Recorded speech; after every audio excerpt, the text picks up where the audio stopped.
semuanya, jumpa lagi dengan saya Rahel dalam Gracia Community Online Experience kita hari ini. Senang sekali rasanya saya dapat menyapa teman-teman semuanya di tempat ini, baik Anda yang Kristen maupun yang non-Kristen, baik Anda dari Gracia Community Purwokerto, Gracia Community Jakarta, dan juga The City Lake Jakarta. Saya ucapkan selamat bergabung dengan kami.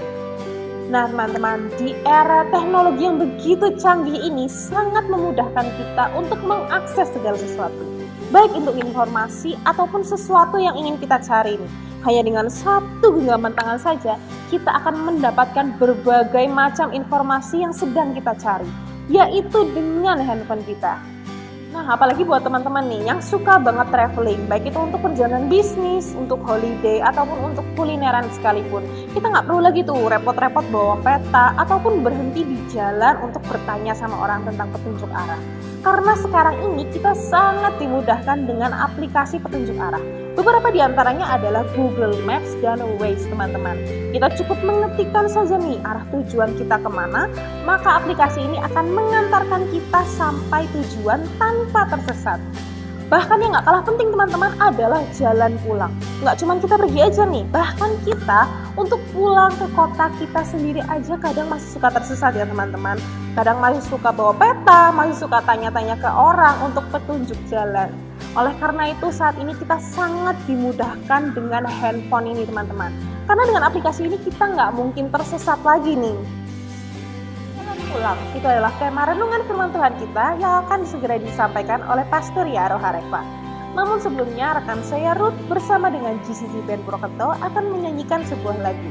Jadi mari kita saksikan dan bergabung bersama-sama dalam online experience kita. Dan untuk informasi, tayangan khotbah dan pujian pada hari ini adalah rekaman ibadah minggu lalu dan semuanya sudah melalui protokol kesehatan yang ketat. Jadi teman-teman nggak boleh kemana-mana ya, tetap stay di channel ini dan selamat menyaksikan. Tuhan Yesus memberkati.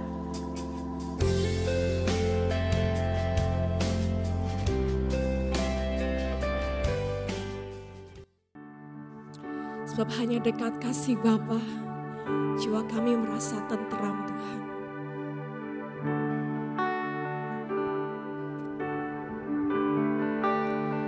Hanya dekat kasih-Mu Bapa, jiwaku pun tenteram. Engkau menerimaku dengan sepenuhnya. Walau dunia melihat rupa, namun Kau memandangku sampai ke dalaman hatiku.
Suara nyatakan, Tuhan inilah yang ku tahu.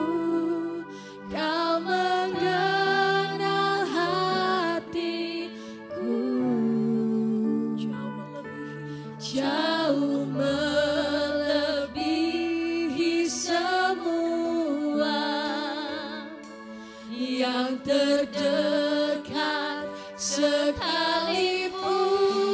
Tuhan inilah yang ku mau. Kau menjaga hatiku supaya kehidupan memancar senantiasa. Tuhan ini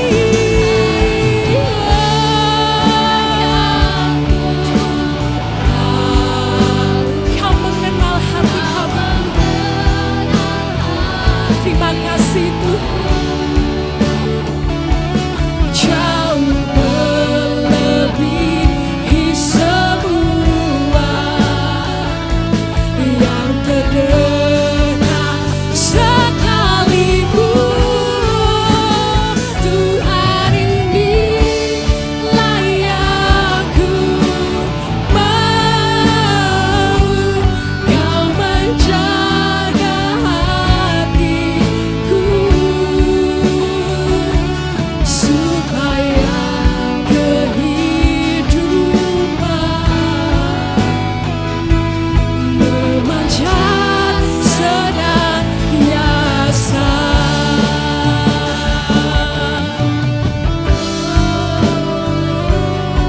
Kami menyembah-Mu Tuhan, kasih-Mu besar, kasih-Mu melingkupi kami. Terima kasih Tuhan, kami perlu kasih-Mu.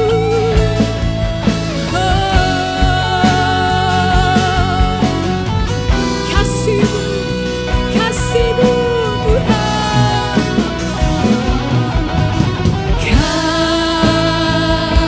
Kasih-Mu melingkupi hidupku, bawaku dekat, bawaku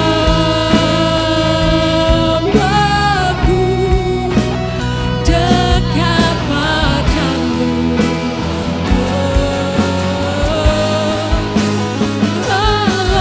Ku kan terbang bagaikan raja wali,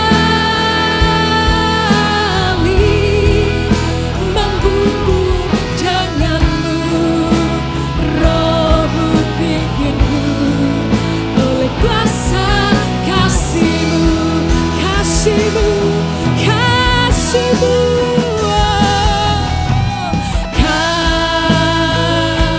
Kasih-Mu melingkupi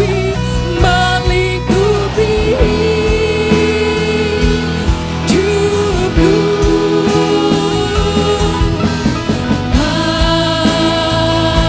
bawa dekat padamu Tuhan. Amin, amin.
pujian, hormat, syukur kami bagi Engkau.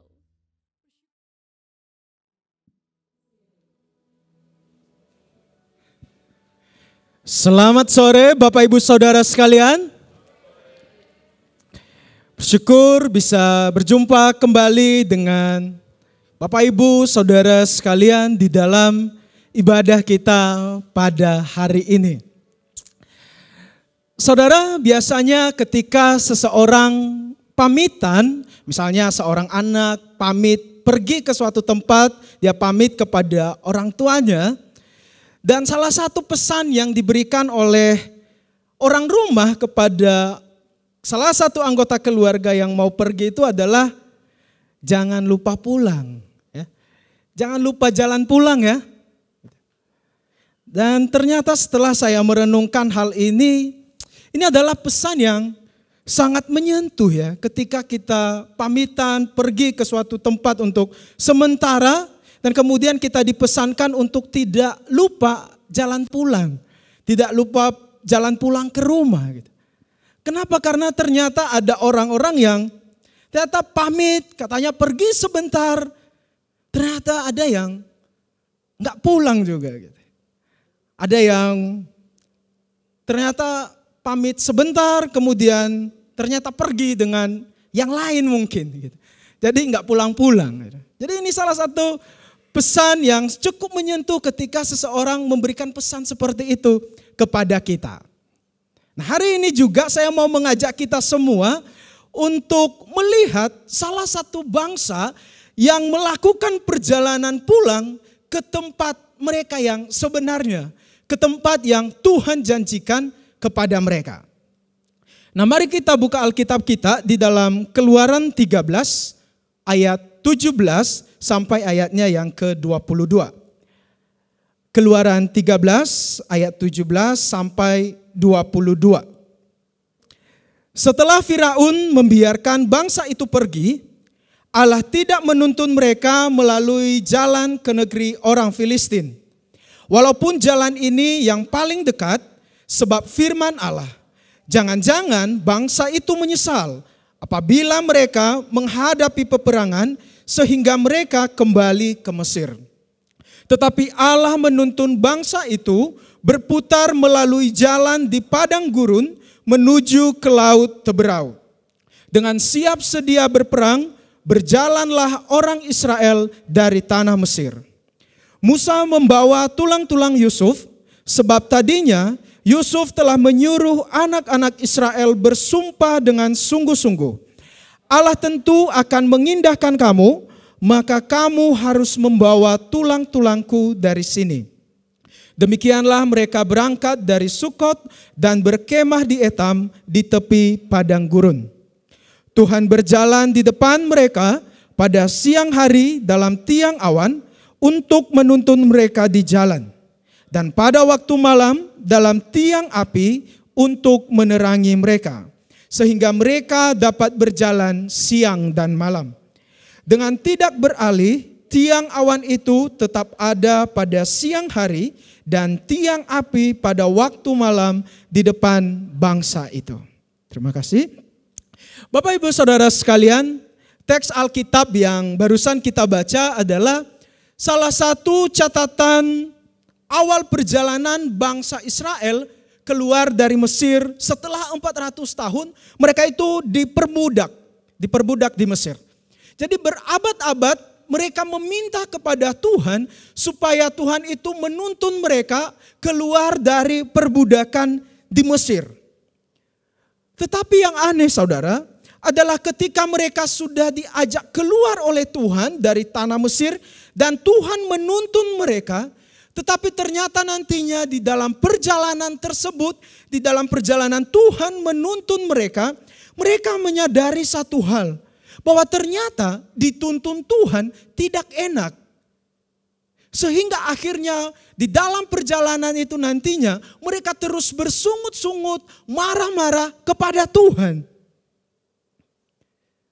Kenapa bisa dituntun Tuhan tidak enak? Bukankah sebagai anak-anak Tuhan, inilah yang kita minta kepada Tuhan setiap hari. Ketika kita bangun, membuka mata kita dan hendak melakukan aktivitas, satu hal yang selalu kita minta kepada Tuhan, Tuhan, aku mohon kepadamu supaya Engkau menuntun saya hari ini. Engkau menuntun langkahku. Tapi saudara, bagaimana jika ternyata dituntun Tuhan tidak enak? Seperti yang dialami oleh bangsa Israel. Dituntun Tuhan sering sekali kita identikan dengan kehidupan yang lebih baik.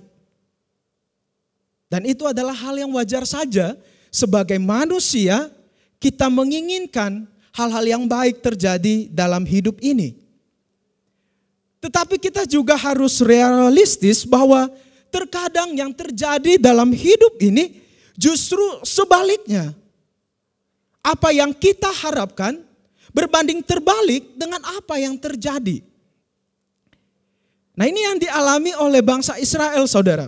Ketika mereka keluar dari Mesir, mereka ingin mendapatkan kehidupan yang enak, terbebas dari perbudakan, tidak lagi dijajah. Tetapi realitanya mereka ketemu banyak hal dan akhirnya mereka menyadari ini adalah hal yang tidak mereka inginkan. Jadi ketika mereka keluar dari Mesir, tadi kita baca di ayat ke-17, Allah itu tidak menuntun mereka melalui jalan ke negeri orang Filistin, walaupun jalan ini yang paling dekat. Tetapi justru Tuhan menuntun mereka berputar, ayat 18, menuntun mereka berputar melalui jalan di padang gurun, melewati laut Teberau dan harus siap sedia berperang. Padahal ada jalur yang cepat, yang bisa dilalui 2, 3, atau 4 hari langsung sampai ke tujuan. Tetapi Tuhan malah ngajak mereka berputar, melewati padang gurun, melewati Teberau, bahkan harus nanti siap sedia menghadapi perang.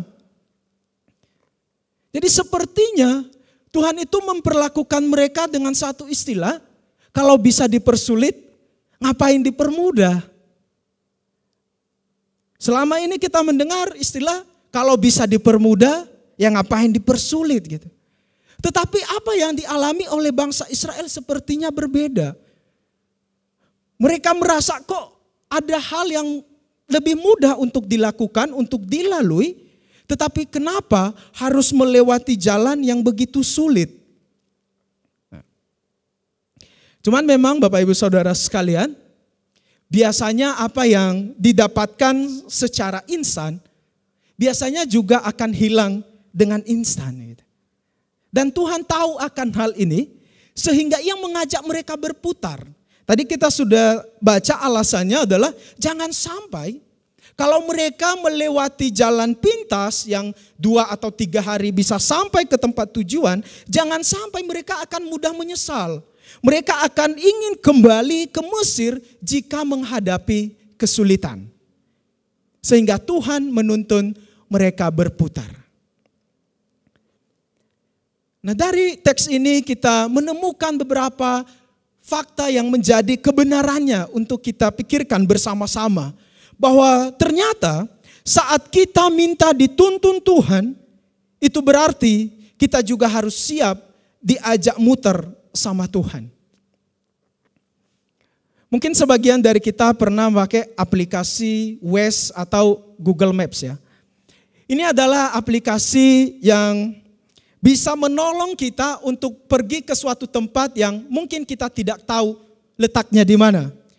Tinggal ketik alamatnya, langsung dia akan menuntun, mengarahkan kita ke tempat yang kita pengen tuju. Hanya saja terkadang Google Maps ini karena dia mau mengarahkan kita dengan cepat, terkadang ia membawa kita ke jalur yang agak-agak ekstrim gitu. Misalnya ke tepi jurang yang banyak jebakannya, ada juga masuk gang-gang sempit, masuk ke dalam perumahan. Tetapi karena kita sudah memutuskan untuk memakai Maps ini, Google Maps ini, maka kita juga mau tidak mau terus mengikuti rute kemanapun ia menuntun kita. Ya walaupun dia menuntun ke jalan-jalanan yang sempit, yang mungkin kendaraan kita bisa tergores oleh hal-hal lain yang ada di pinggir jalan, tapi kita terus mengikutinya. Karena kita memutuskan untuk mengikuti arahan dari Google Maps tersebut. Nah, saudara-saudara, jika dituntun Google Maps saja kita mau, kenapa tidak dengan tuntunan Tuhan dalam kehidupan kita? Rasul Paulus adalah salah seorang tokoh di dalam Alkitab yang di bawah Tuhan berputar nih arah hidupnya. Perjalanan hidupnya diajak muter sama Tuhan. Jadi kalau kita pernah membaca misalnya di dalam Kisah Rasul 16, di sana Paulus bersama dengan teman-temannya itu hendak pergi membawa Injil, memberitakan Injil ke Asia Kecil. Atau sekarang kita kenal dengan Turki ya. Nah tetapi pada satu malam Tuhan menyuruh mereka untuk berhenti di Troas. Dan kemudian Tuhan menyuruh membelok arah perjalanan pelayanan mereka. Tuhan menyuruh mereka pergi ke Makedonia.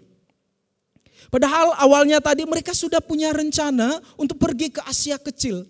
Dan ini adalah rencana yang baik untuk memberitakan Injil. Tetapi Tuhan suruh mereka untuk belok arah.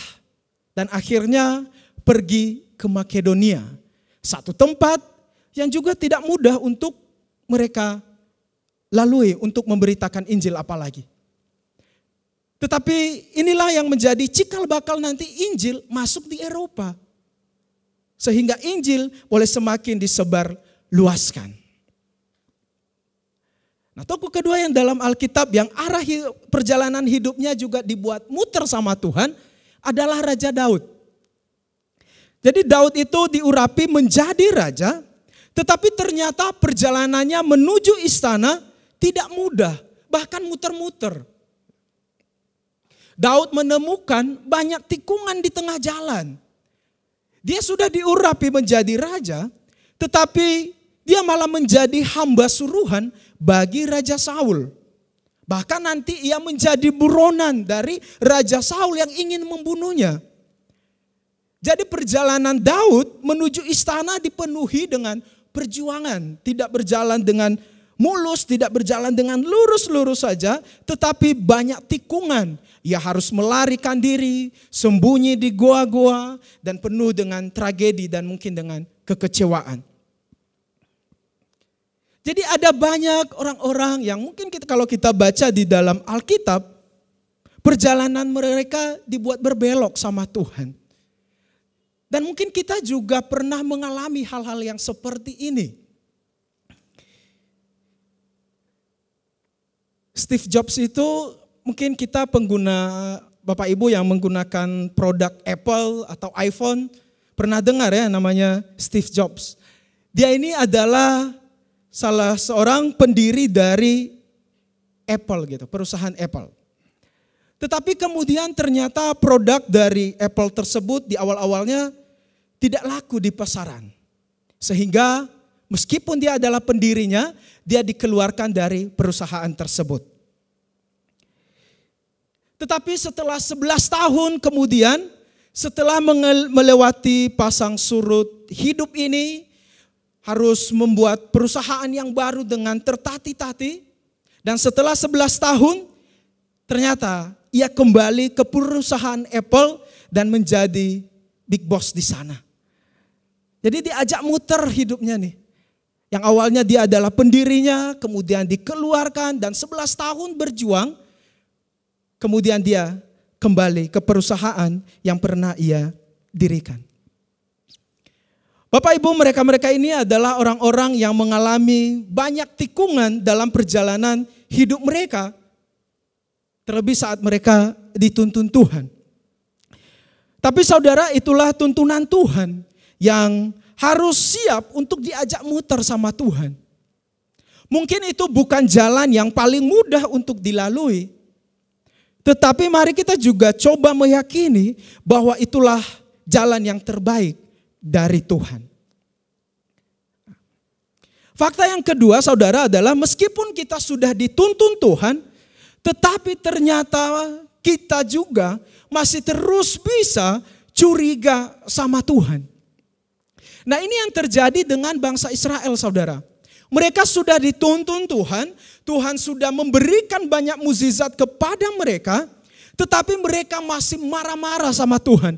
Mereka bersungut-sungut kepada Tuhan. Kenapa? Karena mereka curiga sama Tuhan.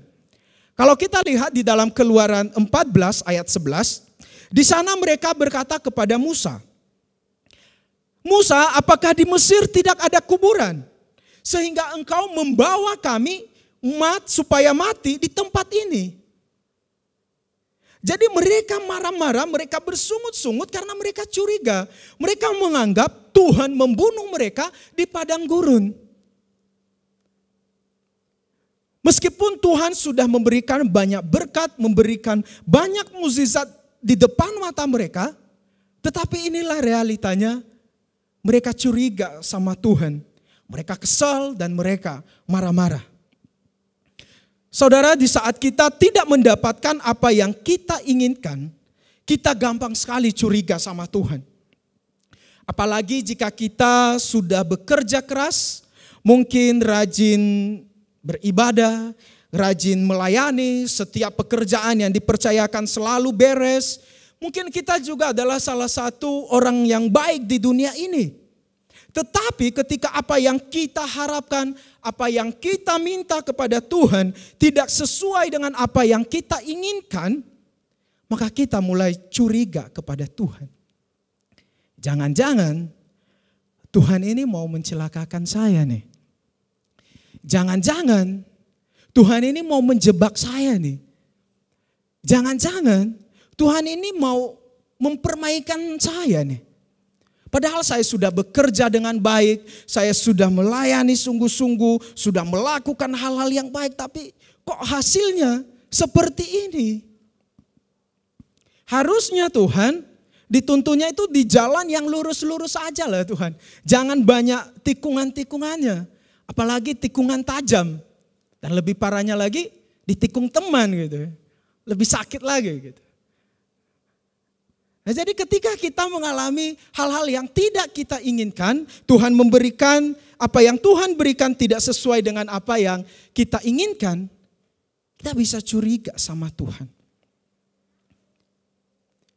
Jadi kita bisa merasa tidak enak saat dituntun Tuhan karena kita hanya melihat berkatnya saja, saudara. Kita hanya melihat hal-hal materi saja. Nah, ini yang dialami oleh bangsa Israel dari zaman dulu dan sebagian mungkin dari kita sampai saat ini. Kita hanya melihat Tuhan dari berkatnya saja, dari hal-hal materinya saja. Padahal saudara, Tuhan itu lebih suka menekankan soal relasi, soal mengenal Dia melalui apa yang terjadi dalam hidup ini. Tetapi ya kita sering mengukur apa yang Tuhan berikan, tuntunan Tuhan, kebaikan Tuhan dari berkat apa yang Dia berikan.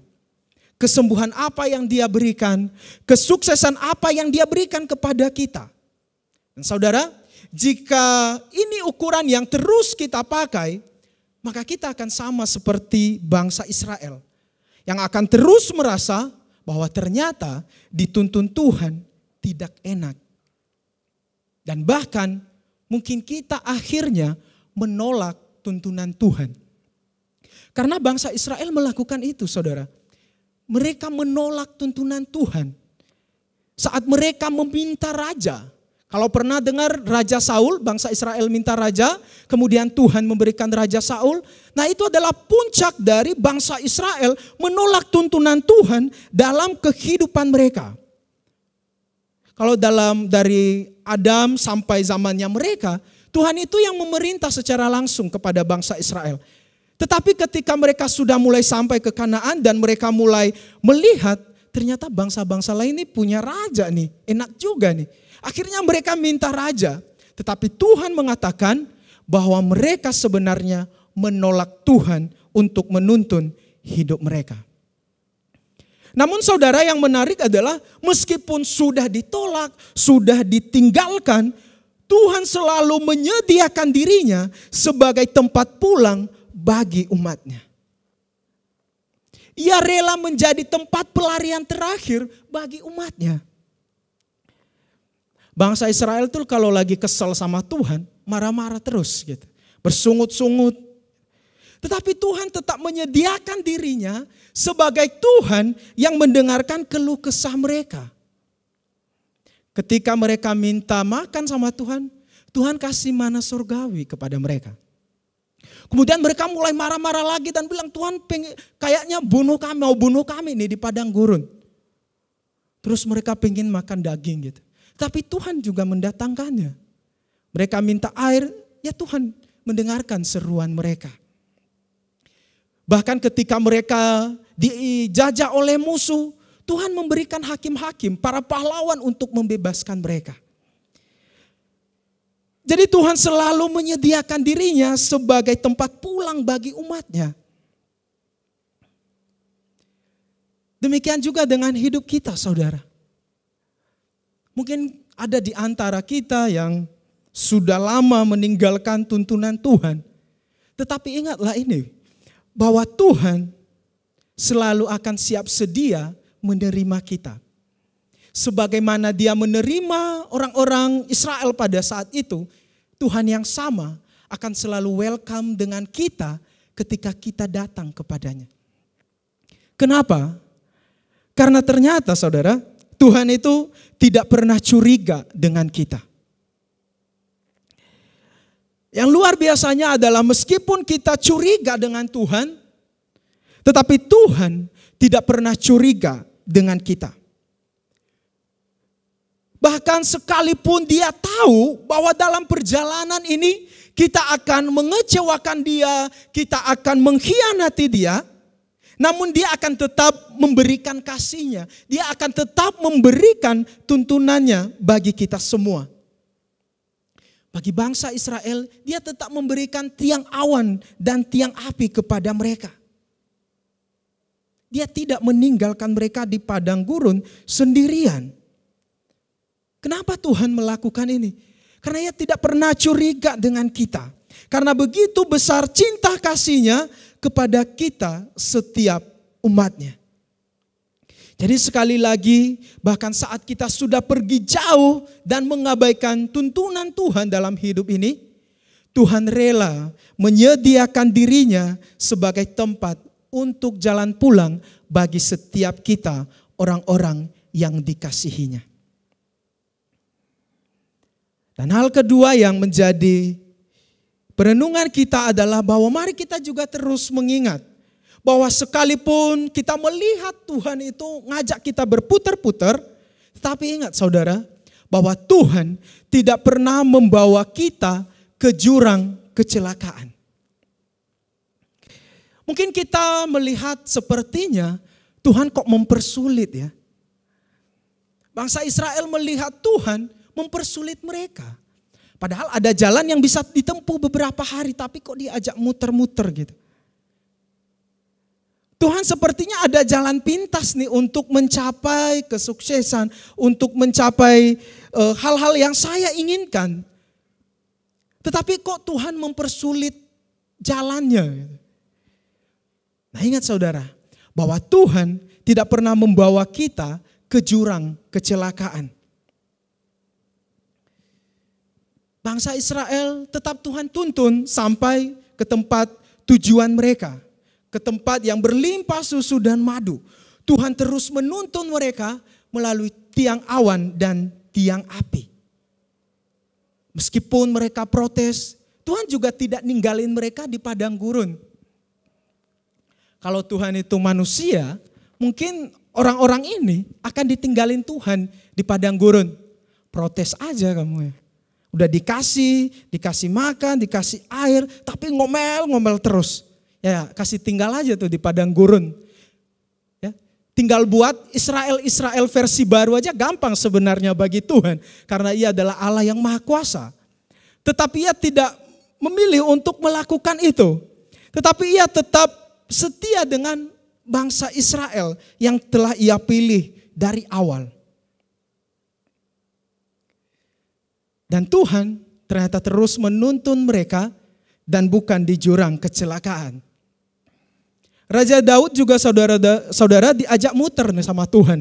Perjalanannya menuju istana, penuh dengan kesulitan. Nyawanya terancam di tangan Raja Saul. Tetapi Tuhan tidak pernah mencelakakan Daud. Tetapi Tuhan hadir dan menemani Raja Daud hingga sampai ke tempat yang Tuhan telah sediakan bagi dia. Mungkin saat ini juga ada di antara kita yang sedang merasa tidak berada di jalan yang seharusnya. Sepertinya lagi diajak muter nih sama Tuhan. Kita mungkin sudah menyiapkan rencana-rencana tertentu dalam hidup ini. Entah itu untuk anak, untuk keluarga, untuk masa depan kita. Tetapi kemudian kita bertemu dengan rintangan yang mengalihkan perjalanan kita. Bertemu dengan pengalihan jalan di tengah jalan. Seperti ketika Natal atau ulang tahun Banyumas kemarin. Banyak jalanan yang dialihkan dan kita terpaksa mengalihkan rute perjalanan kita. Dan mungkin dalam hidup ini kita juga sedang mengalami atau merasakan pengalihan jalan tersebut. Pengalihan jalan-jalan yang mungkin asing, tidak pernah kita kenal sebelumnya. Mungkin sakit penyakit, kehilangan pekerjaan, masalah keluarga, atau peristiwa-peristiwa lainnya yang mengubah arah hidup kita. Yang mengubah kita dan memaksa kita untuk berjalan ke arah yang begitu asing, mungkin tidak pasti rasanya, tidak nyaman bagi kita, terasa lama untuk sampai ke tujuannya, dan bahkan begitu menyakitkan. Ingatlah selalu saudara, bahwa yang terpenting bagi Tuhan adalah masalah relasi, masalah pengenalan akan Tuhan. Tuhan mau dalam perjalanan tersebut ada relasi dengan Dia. Ada hubungan pribadi dengan Tuhan. Dia mau supaya dalam perjalanan tersebut, entah itu lurus atau sedang belok arah, Dia mau supaya kita mengenal Dia. Melalui masalah yang sedang saya alami saat ini, Tuhan ingin aku lebih bersandar padanya. Dalam hal apa nih? Dalam hal masa depan kah? Masalah keuangan? Atau apa nih? Melalui sakit penyakit ini, Tuhan ingin aku lebih mengenal Dia dalam aspek apa nih? Sehingga nanti akhirnya kita bisa mengatakan bahwa ternyata Tuhan tidak membawa saya ke jurang kecelakaan. Kita akhirnya bisa mengatakan bahwa Tuhan menuntun saya dan dituntun Tuhan ternyata itu enak. Melalui belokan arah hidup yang dialami oleh Daud, dia sadar bahwa ternyata apa yang terjadi, apa yang dia alami berliku-liku perjalanannya, ternyata dia sedang diajar Tuhan untuk percaya sepenuhnya pada rencana Tuhan untuk masa depannya. Sehingga ia tidak mendahului Tuhan untuk masuk istana. Dia tidak mendahului tangan Tuhan untuk membunuh Saul. Dia tidak langsung turun tangan untuk membunuh Saul. Tetapi ia percaya melalui kesulitan pelarian yang sedang ia alami saat itu, Tuhan ngajarin dia untuk percaya pada rencana Tuhan untuk masa depannya. Sehingga akhirnya Daud itu menulis salah satu mazmur terkenal yaitu Mazmur 23, Tuhan adalah gembalaku. Bukan Tuhan yang mencelakakan aku, tetapi Tuhan adalah gembalaku. Terakhir adalah salah seorang tokoh di dalam sejarah gereja ya. Ada seorang bapak gereja bernama Polikarpus. Atau juga dikenal sebagai Santo Polikarpus. Dia ini adalah dalam catatan sejarah dikatakan bahwa dia ini adalah murid langsung dari Rasul Yohanes. Nah, dia ini adalah seorang pelayan Tuhan dan memberitakan Injil di mana-mana. Dia juga menentang ajaran-ajaran sesat yang beredar pada saat itu. Bahkan ajaran sesat yang ada di dalam gereja pada saat itu. Nah, Polikarpus ini melayani di masa pemerintahan Kekaisaran Romawi. Nah, Kekaisaran Romawi sangat menentang kekristenan pada saat itu. Sehingga mereka menganiaya orang-orang Kristen. Sehingga banyak yang dibakar, dibunuh, kemudian digoreng di minyak panas. Itu dilakukan oleh Kekaisaran Romawi pada saat itu. Dan salah satu buruan utama mereka ternyata Polikarpus, Bapak Ibu. Karena Polikarpus ini adalah salah satu penginjil yang memiliki banyak pengaruh yang besar kepada orang-orang pada saat itu.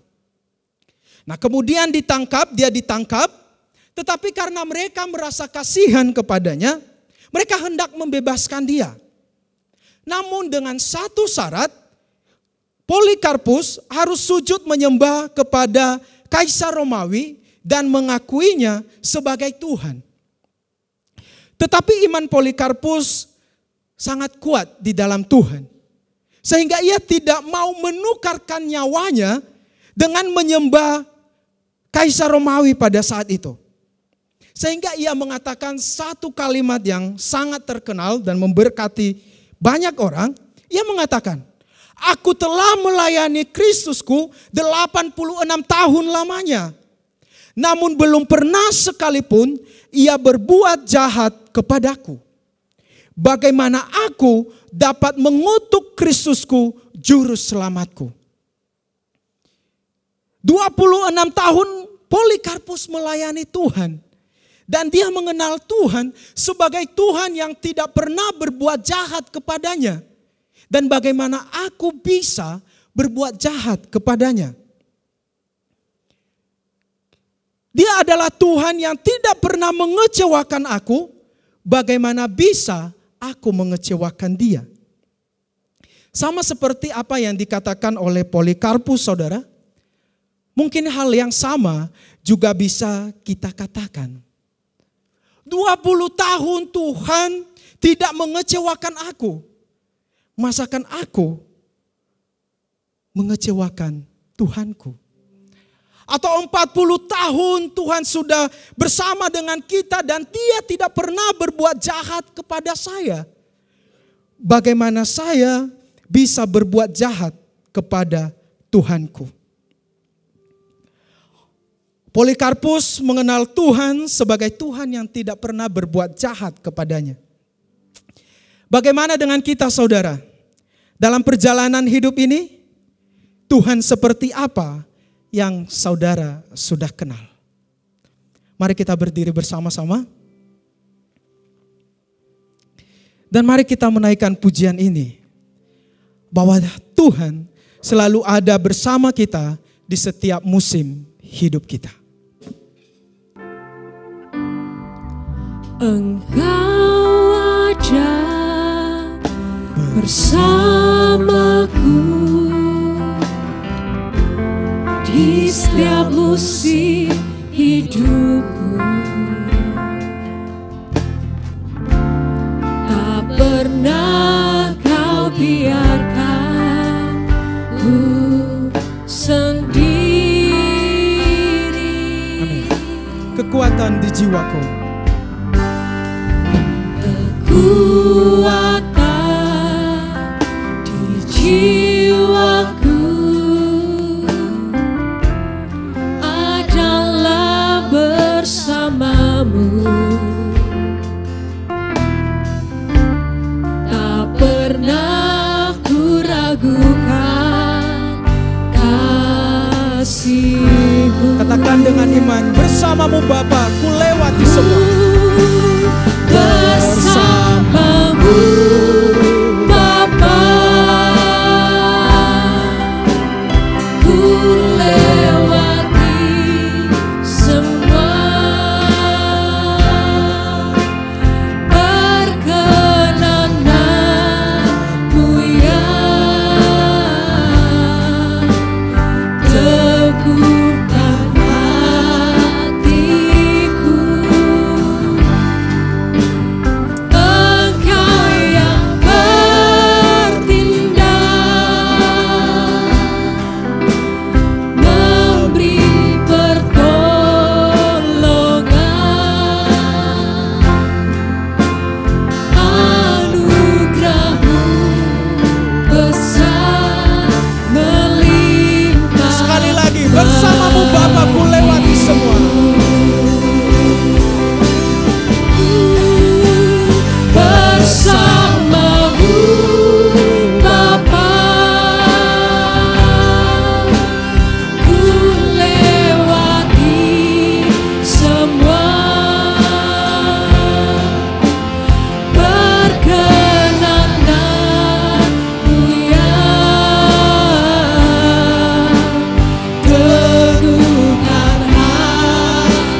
itu Tuhan.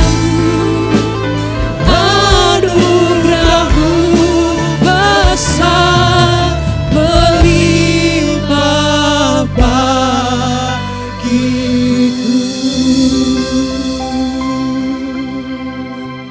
Mari kita berdoa. Tuhan, kami sungguh bersyukur buat anugerah-Mu dalam kehidupan kami, untuk penyertaan-Mu di dalam hidup kami. Engkau tidak pernah meninggalkan kami Tuhan, tetapi Engkau selalu hadir dalam hidup kami. Melewati, menjalani setiap musim hidup ini, Engkau selalu ada bersama dengan kami. Dan tolonglah kami Tuhan untuk tetap setia percaya kepadamu. Teguhkanlah hati kami Tuhan untuk tetap berserah kepadamu, untuk percaya kepada tuntunan Tuhan dalam hidup kami. Sungguh kami bersyukur pada hari ini Tuhan untuk penyertaan-Mu juga di dalam ibadah kami. Dan kiranya Engkau yang boleh memberkati setiap jemaat-Mu yang hadir, setiap yang sudah melayani, bahkan setiap persembahan yang diberikan. Kiranya kasih Tuhan yang boleh memberkati dan terus menyertai setiap kehidupan kami. Biarlah satu minggu ini Tuhan kami boleh berjalan bersama dengan Engkau. Jemaat sekalian, marilah kita mengangkat kedua tangan kita dan marilah kita menerima berkat yang asalnya dari Tuhan. Tuhan memberkati dan melindungi engkau. Tuhan menyinari engkau dengan kasih karunia-Nya dan terus memberikan engkau damai sejahtera. Tuhan memberkati usaha pekerjaanmu, Tuhan memberkati keluargamu, Tuhan memberkati masa depanmu. Kasih karunia Tuhan kita Yesus Kristus dan kasih Allah dan persekutuan Roh Kudus menyertai kamu sekalian mulai saat ini sampai Kristus datang kembali kedua kalinya. Mari dengan iman kita landaskan doa ini dalam nama Tuhan Yesus Kristus, Juru Selamat kami. Kami sudah berdoa. Amin.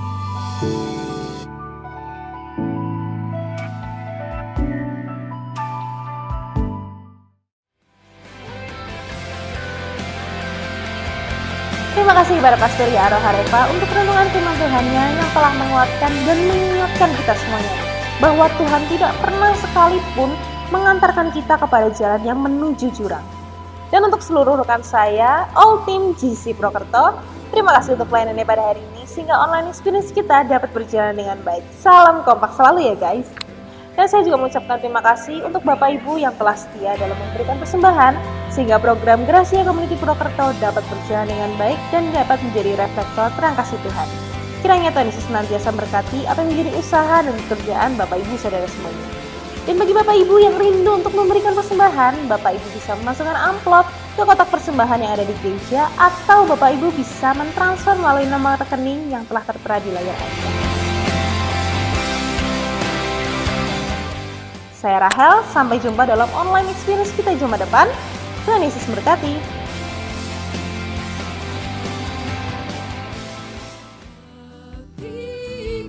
Mari kita bangkit diri bersama-sama. Tuhan ini lah yang ku tahu, Kau mengenal hatiku jauh melebihi